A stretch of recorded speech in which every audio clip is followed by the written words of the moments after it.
perkenalkan nama saya Frando Samosir dari tingkat 2A.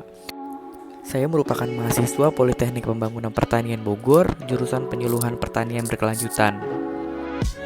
Pemeliharaan pertanaman tidak dapat dilepaskan dari pemberian pupuk. Pemupukan adalah tindakan memberikan tambahan untuk unsur hara pada kompleks tanah baik langsung maupun tidak langsung, sehingga mampu menyumbangkan bahan makanan bagi tumbuhan atau tanaman. Pada praktikum kali ini adalah tugas mata kuliah teknologi pemupukan ramah lingkungan yang memiliki tujuan agar mahasiswa mampu mengetahui pupuk organik dan anorganik serta menggunakan pupuk tersebut dalam proses budidaya sayuran. Nah, saat ini saya sedang membuat pupuk yang ingin digunakan pada tanaman. Pupuk dasar yang diberikan pada tanaman bayam yang berjumlah 6 polybag adalah pupuk kandang ayam dengan dosis perbandingan 1:1 antara pupuk ayam dan tanah. Dalam proses praktikum, beberapa tahapan yang saya lakukan adalah yang pertama menyiapkan alat dan bahan seperti pupuk organik, dan yang lainnya. Yang kedua, pembibitan, di mana dalam proses pembibitan ini dilakukan 2 tahap, yaitu penyiapan benih dan penyemaian.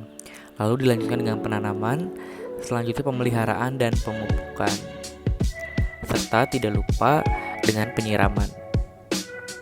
Pada proses pembibitan, saya melakukan penyiapan benih dan penyemaian. Benih yang saya gunakan adalah benih tanaman bayam.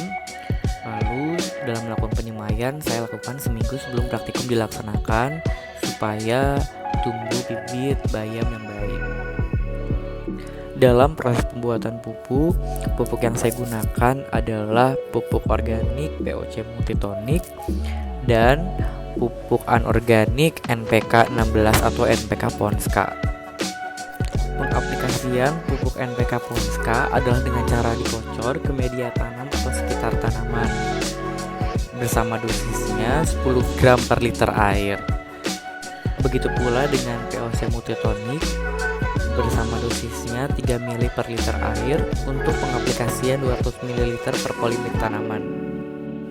Pada proses praktikum yang saya lakukan, ternyata tidak terjadi pertumbuhan dan perkembangan yang sempurna pada tanaman bayam. Bayam tumbuh lumayan lambat atau kerdil.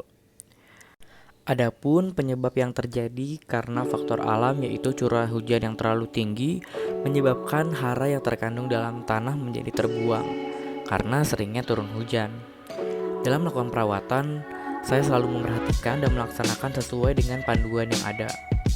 Namun, pada bayam dengan tidak melakukan pemupukan atau menggunakan tanah biasa, bayam tumbuh lebih baik, namun tetap tidak optimal. Mungkin hal ini disebabkan oleh faktor alam, yaitu hujan yang terus-menerus, serta kandungan pupuk yang mungkin memiliki kualitas yang tidak bagus. Pada proses praktikum kali ini, beberapa simpulan yang saya dapat adalah: yang pertama, terdapat berbagai jenis pupuk yang dapat digunakan dalam proses pemupukan pada tanaman. Pada proses pemupukan digunakan NPK Ponska sebagai pupuk anorganik dan POC multitonik sebagai pupuk organik. Yang ketiga adalah ketika melakukan proses pemupukan, pastikan tanaman berkembang dengan baik. Jika tidak berkembang dengan baik, lakukan penyulaman. Sebetulnya pada pupuk anorganik itu dapat mempercepat proses penyediaan hara dan nutrisi pada tanah. Sedangkan pada pupuk organik digunakan sebagai penyangga sifat fisik kimia atau biologi tanah yang bagus dalam meningkatkan efisiensi pupuk yang digunakan. Oke, mungkin itu saja yang dapat saya sampaikan. Terima kasih atas perhatiannya dan sampai jumpa.